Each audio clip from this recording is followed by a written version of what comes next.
Development officer আমাদের colleague সবকিছুই বলে দিয়েছে।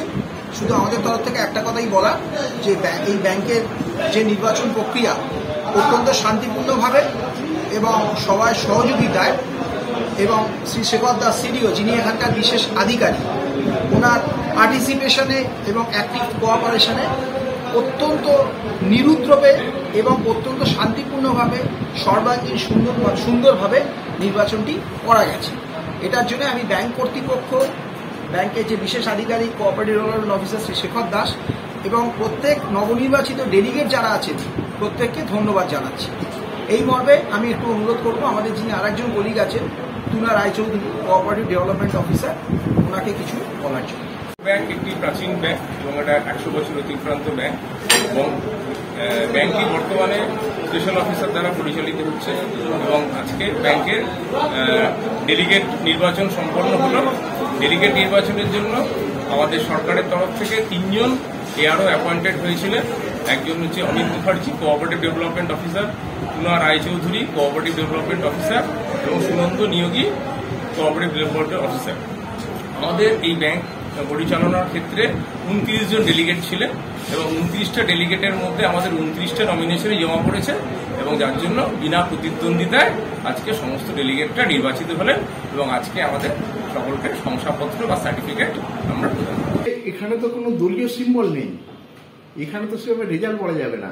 নাগরিকরা নমিনেশন জমা করে, ইলেকশন হয়, যারা জিতবে তারা জিতবে। এখানে তো কোনো সিম্বল নেই না। আমি তো বলতে পারবো না যে আমাদের কংগ্রেসের এতজন জিতেছে বা তৃণমূলের এতজন বা সিপিএমের এতজন, এটা তো বলা যাবে না। রেজাল্ট বলতে এইভাবে না বলে আমি বলতে পারি যে কোনো বিরোধী কেউ দাঁড়ায়নি কোনো ওয়ার্ডে, যার ফলে 29টা সিটে 29 জনই নমিনেশন করেছিল, 29 জনই নির্বাচিত হয়েছে। আচ্ছা, এইখানে ধরুন আমরা যেটা দেখতে পাচ্ছি, এখানে চেয়ারম্যান জয়নগর মিউনিসিপ্যালিটি যিনি চেয়ারম্যান তিনিও প্রার্থী ছিলেন এবং তার বিরুদ্ধেও কোনো প্রার্থী দেওয়া হয়নি বা বিরোধীরা, প্রধান বিরোধী এখানে কংগ্রেস যেহেতু কোনো প্রার্থী দেয়নি, এটা কি আপনারা ভোটটা এড়াতেই এই সিদ্ধান্ত নিলেন? শুনুন, প্রথম কথা হচ্ছে যে ব্যাংকে ইলেকশন হওয়া মানে বেশ কয়েক লক্ষ টাকা ব্যাংকের ক্ষতি। কারণ আমরা দেখেছি এই অতীতে ইলেকশন করতে গিয়ে আমাদের যে তিক্ত অভিজ্ঞতা, তাতে আমাদের ব্যাংক খুব আর্থিক দিক থেকে ক্ষতিগ্রস্ত হয়েছে। তা আমরা চাইনি, কোনোবারেই চাই না, কিন্তু অনেক সময় এড়ানো যায় না, আবার অনেক সময় এড়ানো গিয়েছে। এবারে ইলেকশনটাকে এড়ানো গিয়েছে।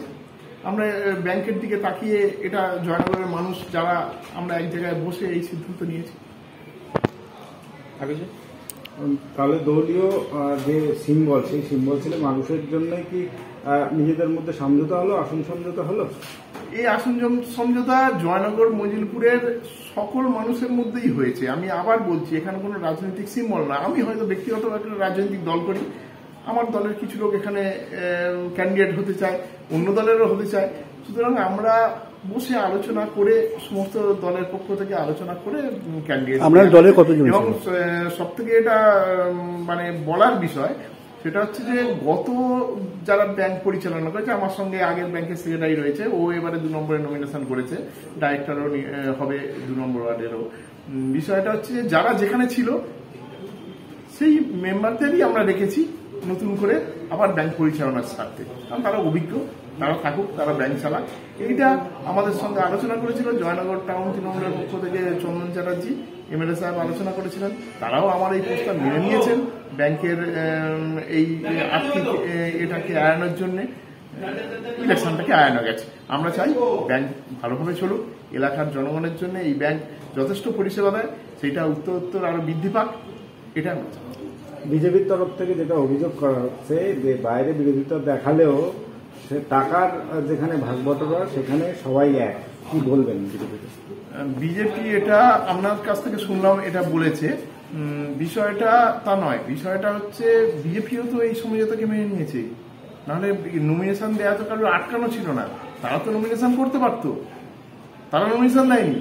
তাহলে দুটোর মধ্যে একটা, যে নয় ব্যাংকের স্বার্থে আমরা ইলেকশন করব না, ব্যাংক যেরকম ভাবে যারা চালাচ্ছিল তারাই চালাচ্ছে, যখন চলুক, অথবা এই যে সমঝোতা হয়েছে এর মধ্যে বিজেপিও আছে, যে তারা এই সমঝোতাকে মেনে নিয়েছে, নাহলে তারা তো